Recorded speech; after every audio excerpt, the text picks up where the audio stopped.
Paga has just launched in the United States, and if you've never had a Paga account before, here's all you need to know to get started.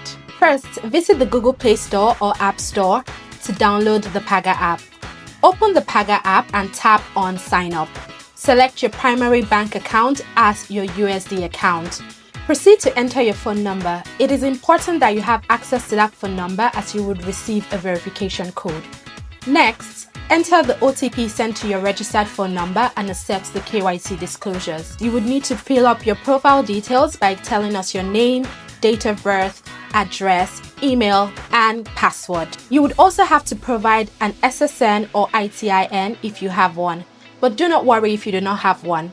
You can provide us with an international passport or US driver's license. You would also have to take a selfie so we can match it to your profile. Finally, you would create your Paga tag and agree to the opening consent disclosures. And that's it! Your Paga account is all set.